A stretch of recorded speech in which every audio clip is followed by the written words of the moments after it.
Hoje nós estamos falando sobre esses hábitos transformadores das nossas vidas. E algo que é maravilhoso, lindo, que nós percebemos é sobre o fato de que o nosso Deus ainda fala nos dias de hoje. Mas nós temos desafios de ouvir Deus em meio aos barulhos da vida. Antes de nós irmos para o texto bíblico, você pode ir abrindo ele em 1 Reis, capítulo 19, versículos 8 a 18. Mas eu quero te pedir para viajar um pouco comigo. Imagine que nós estamos no centro de Joinville, 6 horas da tarde. Já tem gente que ficou triste agora. Mas a situação vai piorar. Do seu lado, o trânsito não está andando. E do seu lado, uma pessoa que por algum motivo, acho que você tem problema de audição, decidiu colocar uma música extremamente alta.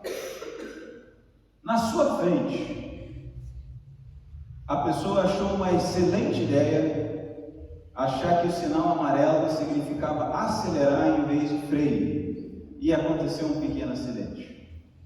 Você sabe que a meia hora que você estava planejando para chegar em casa vai se transformar em 1h30, 2 horas, até você sair dali, tudo trancado. Mas tem um agravante. Hoje é um dia especial para você. Hoje é o dia do aniversário de alguém que você ama muito, e você se comprometeu a chegar antes para poder ajudar a organizar as coisas. Mas agora são 6 horas e você acabou de descobrir que antes das 8 você não chega, e você está sem tomar banho desde antes de sair de casa, e vai ter que ir direto, e tudo virou uma grande confusão. Consegue imaginar esse cenário comigo?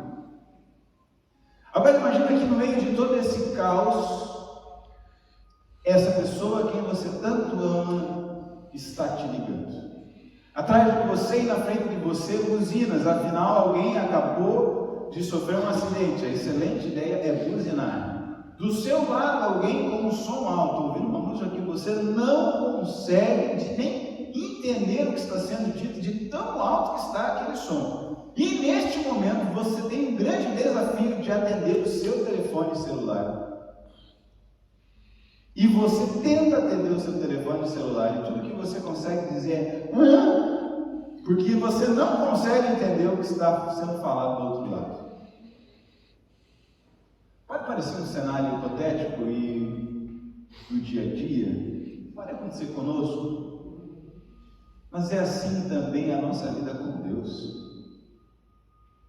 Nós estamos diante de coisas que gritam do nosso lado. Nós estamos diante de acidentes das nossas vidas. Coisas que nós não planejávamos, mas no percurso foram alteradas. E isso vai nos atrasar um pouquinho. Nós temos do nosso lado alguém que está buzinando, indignado com as coisas que estão acontecendo na nossa vida. Nós temos do outro lado aquele som alto que não deixa que a nossa mente pare para pensar. Eu só de pensar no som alto já me começa a minha dor de cabeça. Porque a grande verdade é que nós estamos diante de um espaço de caos. E nós vivemos em um mundo de caos. E nós estamos diante de um mundo de caos. E a grande verdade é que nesse mundo de caos, nós somos confrontados pelo próprio Deus. Mas também tinha um homem que não estava muito diferente disso, e é isso que nós queremos olhar. Esse homem chamava-se Elias. Elias era um grande profeta. E Elias, ele tinha um negócio que é fora de série. Nós estamos diante do capítulo 19, mas no capítulo 18, Elias enfrenta diversos profetas de Baal, diversos inimigos, e ele derrota todos eles. A história é linda, uma história de vitória do poder de Deus. Elias havia orado para não chover. Imagina Joinville sem chuva. Não ia nem ser mais a mesma cidade. E não choveu. Mas ainda assim, um pouco depois, quando Elias tinha tido uma grande vitória do poder de Deus, uma mulher chamada Jezabel disse que queria tirar a sua vida. E essa voz estridente foi o suficiente para arrancar a sua paz e fazer com que por algum momento ele não ouvisse a voz de Deus. Vamos olhar o que o texto está dizendo. 1 Reis, capítulo de número 19, a partir do verso de número 8, diz o seguinte: Então ele se levantou, comeu e bebeu, e viajou por 40 dias e 40 noites, até chegar no Monte Horebe, o monte de Deus. Ali entrou numa caverna e passou a noite. E a palavra do Senhor veio a ele: O que você está fazendo aqui, Elias? Ele respondeu: Tenho sido muito zeloso pelo Senhor, o Deus dos exércitos. Os israelitas rejeitaram a tua aliança, quebraram os teus altares e mataram os teus profetas à espada. Sou o único que sobrou. E agora também estão procurando matar-me. O Senhor lhe disse: Saia e fique no monte, na presença do Senhor, pois o Senhor vai passar. Até aqui. Elias tinha passado por uma vitória. Diante de Jezabel, ele se amedronta. No próprio capítulo 19 nos conta que ele se amedronta. Após se amedrontar, ele tem um encontro com um anjo que o manda para o Monte Horebe. Chegando no monte, ele se esconde numa caverna. Assim como muitos de nós, no meio dos nossos momentos difíceis, nos escondemos nas nossas cavernas emocionais ou espirituais, às vezes físicas. Às vezes nós vamos para aquele canto escondido da nossa casa, onde a gente não tem acesso a ninguém e onde ninguém pode entrar, no meio do caos da nossa vida e do nosso dia a dia. E Deus faz uma pergunta para Elias. E a pergunta é muito simples: o que você está fazendo aqui? E Elias narra a sua crise. Ele diz: Senhor, não tem ninguém, não sobrou ninguém. Os israelitas não te seguem, o teu povo não te segue, o rei não te segue. Eu estou completamente desamparado, eu estou sozinho. Essa é a percepção de Elias. E aqui existe uma voz que muitas vezes ecoa dentro de nós e que nos impede de ouvir a própria voz de Deus. A voz que nos diz: eu estou sozinho. Elias tinha essa visão acerca de si próprio, como se ele fosse o único remanescente da história. Mas é muito interessante que Deus, diante disso, diz para Elias: não fique aí parado. Quantas vezes nós não nos recolhemos diante de nós mesmos e às vezes diante de Deus para dizer: eu estou sozinho, não tem mais ninguém comigo, não tem mais ninguém comigo. Eu sou forte e poderoso, eu aguento passar por isso, inclusive sem o Senhor. Porque existe algo dentro dessa interpretação de Elias que é uma contradição. Elias havia vencido centenas de profetas de Baal um pouquinho antes, sozinho. Sozinho? Não. Ele e Deus haviam vencido. E agora ele está diante de Deus, dizendo: eu estou sozinho. Ainda que não houvesse mais nenhum remanescente, Elias nunca esteve sozinho. Ainda que em alguns momentos nós não enxerguemos pessoas ao nosso redor, nós nunca estaremos sozinhos se temos o nosso coração firmado em Cristo Jesus, porque existe um Deus que não nos desampara. Então, para nós ouvirmos a voz do Senhor, nós precisamos ter o nosso coração trabalhado, assim como Deus trabalhou no coração de Elias, de que ele não está sozinho. E é exatamente por isso que Deus diz para Elias: saia daí, pois eu vou passar. Se você está achando que você está sozinho, eu vou mostrar fisicamente para você que eu estou aí. Então o texto continua nos contando essa história e diz o seguinte: então veio um vento fortíssimo que separou os montes e esmigalhou as rochas diante do Senhor. Mas o Senhor não estava no vento. Depois do vento houve um terremoto, mas o Senhor não estava no terremoto. Depois do terremoto houve um fogo, mas o Senhor não estava nele. E depois do fogo houve um murmúrio de uma brisa suave. Quando Elias ouviu, puxou a capa para cobrir o rosto e saiu à entrada da caverna. E uma voz lhe perguntou: o que você está fazendo aqui, Elias? Até aqui. Quantas vezes nós queremos ouvir a voz de Deus? E quantas vezes, para ouvir a voz de Deus, nós imaginamos que nós precisamos de coisas grandiosas? Muitas pessoas esperam por um grande retiro para ouvir a voz de Deus. Um momento de maravilha espiritual, um apelo no culto, uma evangelização, um encontro, algo que mostre um mover de Deus. Elias não era muito diferente nesse momento.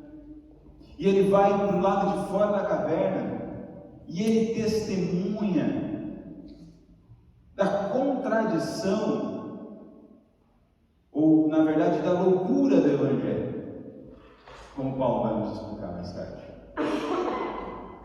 Porque para qualquer um que passasse naquele lugar e visse um vento tão forte ao ponto de quebrar rochas, diria: Deus está aí.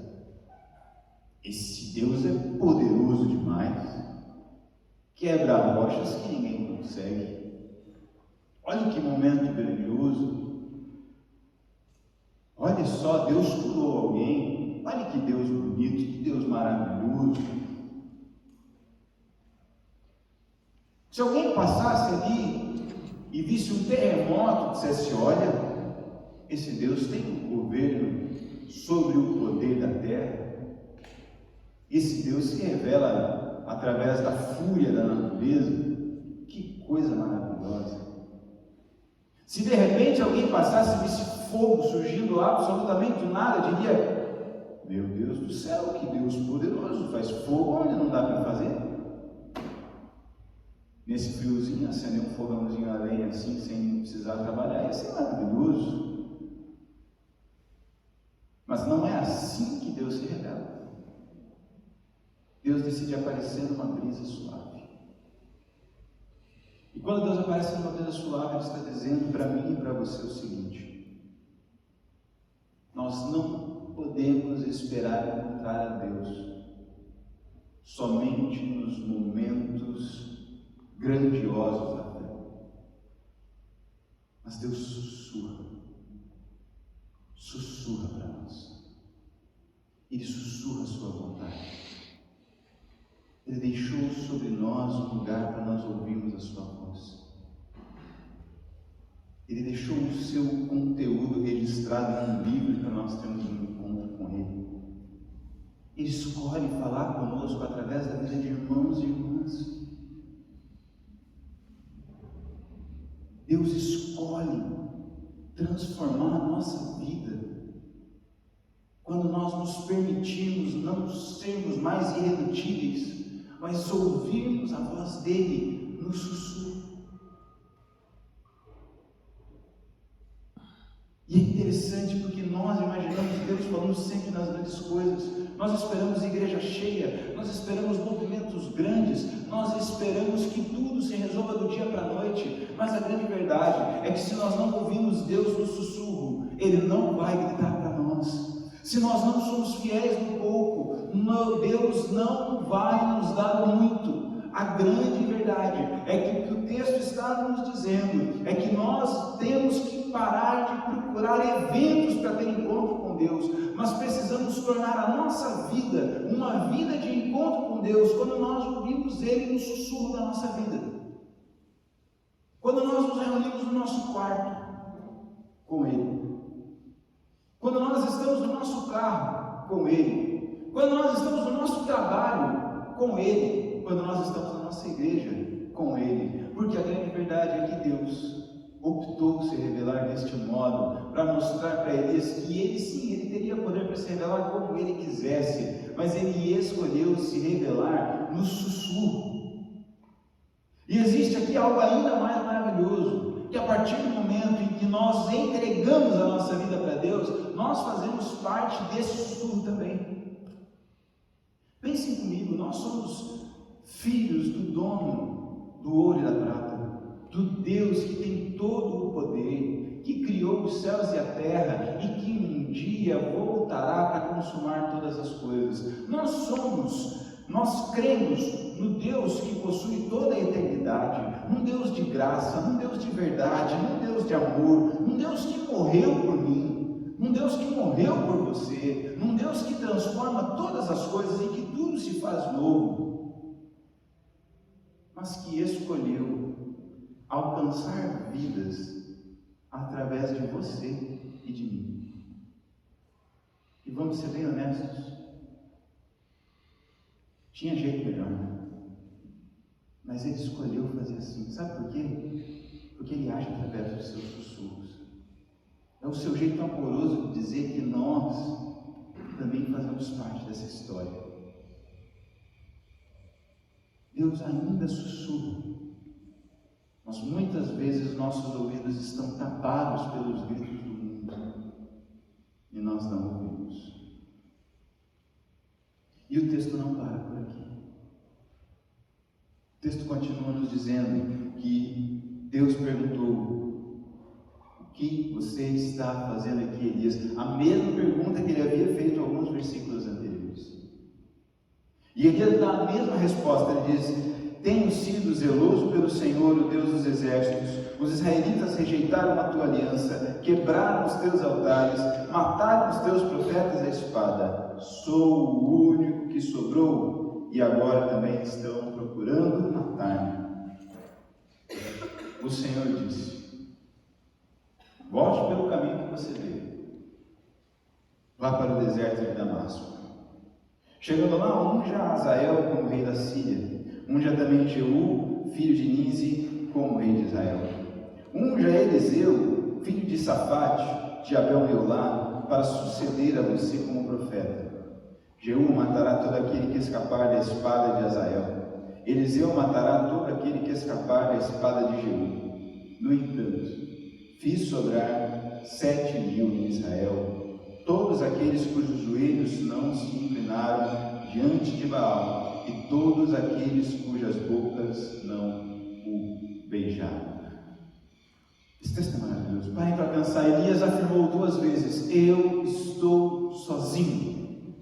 Categoricamente, ele faz a mesma afirmação. Ele está se defendendo diante de Deus e expressando o seu sentimento diante de Deus. E Deus responde a Elias dizendo o seguinte: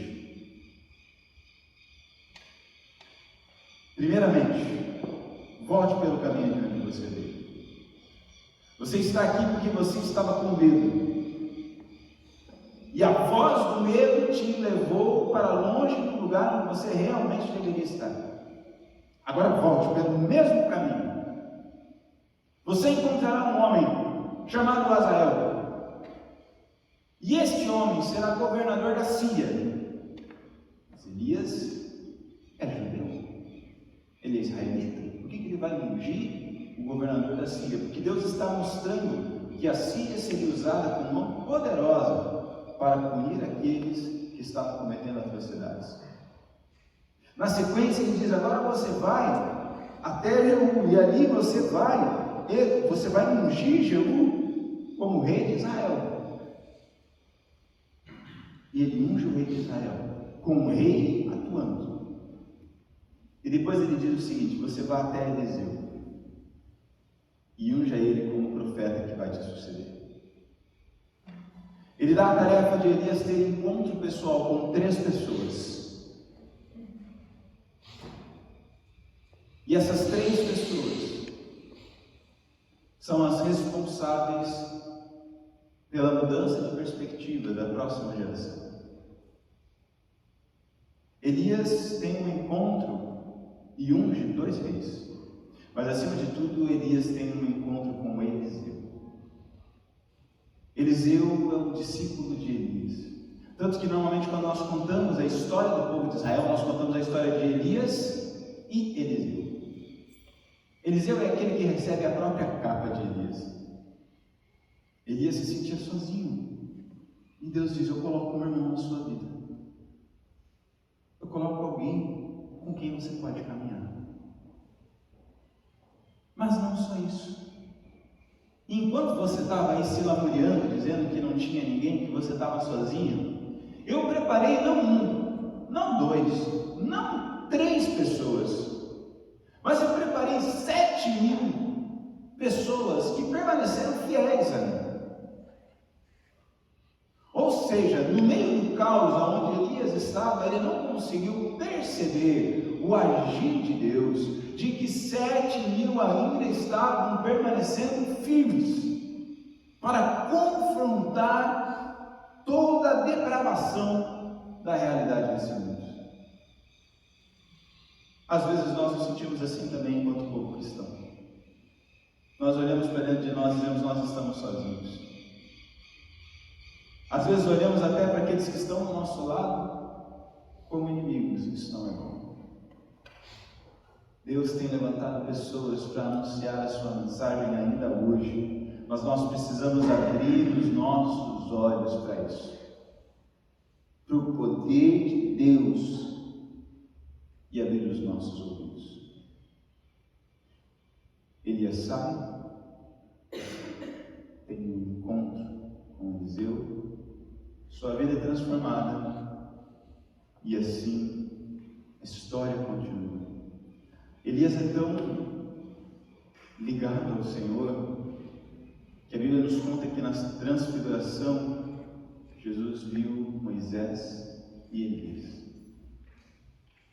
Foram 2 pessoas, 2 profetas que viveram aos pés da cruz, mesmo com as suas dificuldades, com os seus desafios. Esse texto já foi analisado por alguns psicólogos que dizem e afirmam claramente que Elias possuía uma característica depressiva.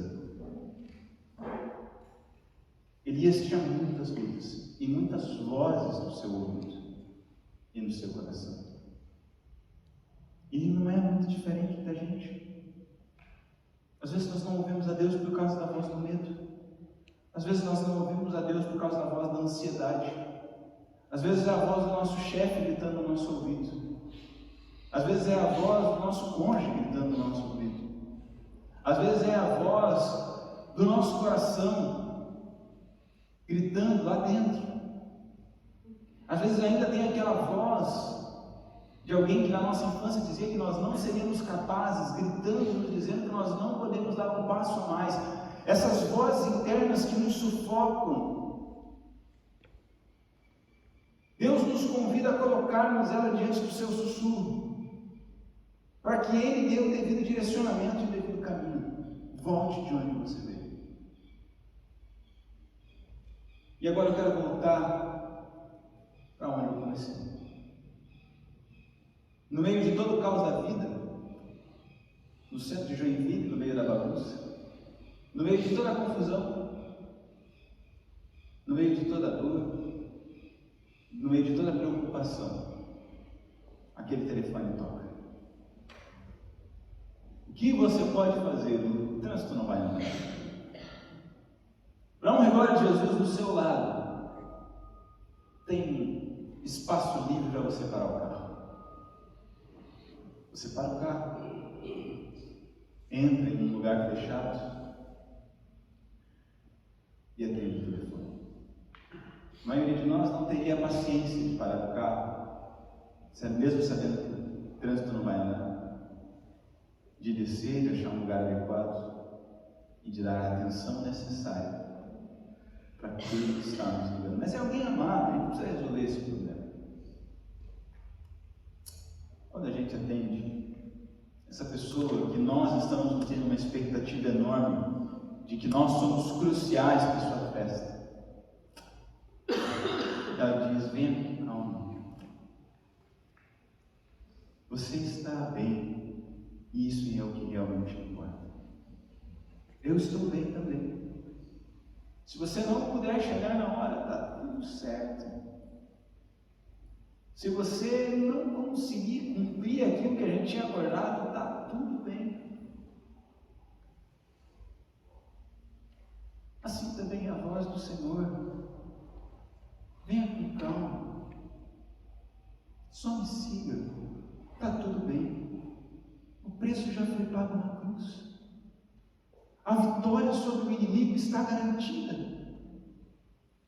Eu voltarei para governar sobre as nações, e os inimigos já estão derrotados. Então acalme o seu coração e me escute. Deus está nos dizendo: escute o quanto você é amado, escute o quanto você é importante para Ele, escute o quanto a graça de Deus é sobre a sua vida. Escute a voz que diz à cruz que o perdão está derramado e tudo está consumado.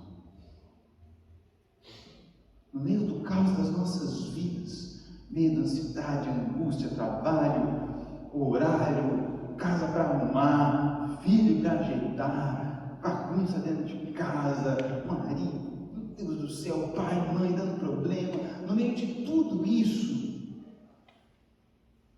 existe uma voz que diz: acima de tudo eu te perdoo, acima de tudo eu te amo, acima de tudo eu estou contigo, acima de tudo eu sou por você. E essa voz é a voz do próprio Deus. O nosso desafio é parar para ouvir essa voz. E Ele fala. Assim como Ele falou para Elias no meio do seu medo, Ele fala conosco no meio da nossa dor e da nossa luta. Como tem estado a sua vida? Quais têm sido as suas lutas? Quais têm sido as suas angústias, os seus sofrimentos? Quais são as coisas que têm calado a voz de Deus no seu coração e impedido você, assim como no versículo de saudação nós lemos, de converter o seu coração a Deus, por não ver e nem ouvir? Feche os seus olhos, pense, quais são essas vozes?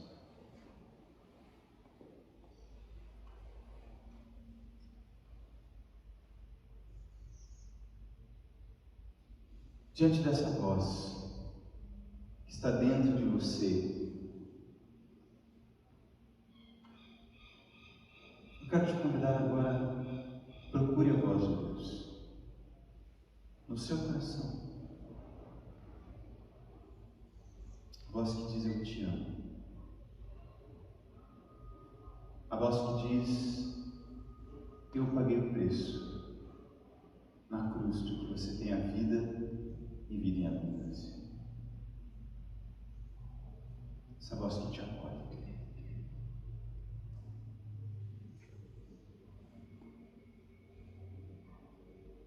A palavra de Deus nos diz que nós somos o templo do Espírito Santo,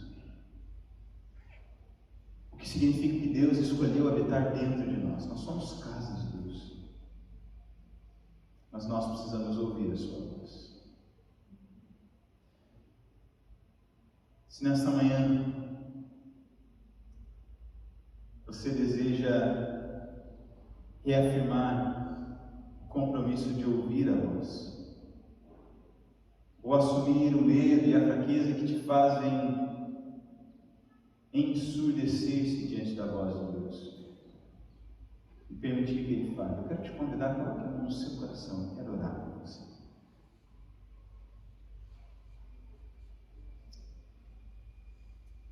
Querido Deus, obrigado, Pai, porque o Senhor se revela nos sussurros da vida. Porque o Senhor escolheu se revelar deste modo a Elias, e ainda hoje fala aos nossos corações, através de irmãos, irmãs, através da Tua Palavra. Senhor, nosso coração está cheio de vozes, cheio, Senhor, de barulhos, de gritos, de questões que nos deixam ensurdecermos. Senhor, aquele cenário hipotético de um caos urbano, no fundo é o cenário do nosso coração, no nosso dia a dia. Os nossos medos têm nos travado, as nossas ansiedades têm nos travado, as nossas angústias têm nos travado. Senhor, até mesmo algumas palavras que nos foram ditas no passado, ainda hoje servem como freios, que nos travam de ouvir a Tua voz. Mas em nome de Jesus, nesta manhã nós te clamamos, liberta-nos de nós mesmos, liberta-nos das vozes que gritam sobre as nossas vidas e que nos impedem de te ouvir.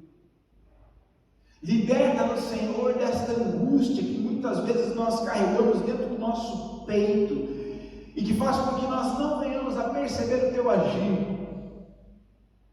Senhor, liberta-nos do medo de sermos incapazes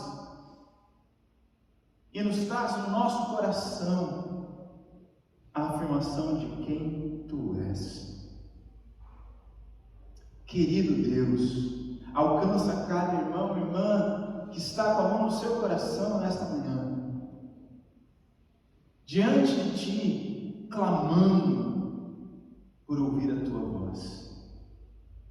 Fala conosco, Deus, como o Senhor já falou outrora com o Teu povo, e nos faz caminhar em direção à Tua vontade. Se nós precisamos voltar no caminho como Elias precisou, nos indica isso, Senhor. Mostra, Pai, quem é o nosso Eliseu, quem é a pessoa com quem nós precisamos caminhar juntos.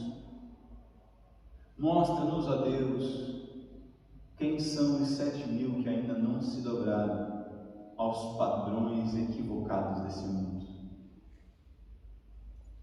e nos faz caminhar contigo e com o Teu povo. Isso é o que nós te clamamos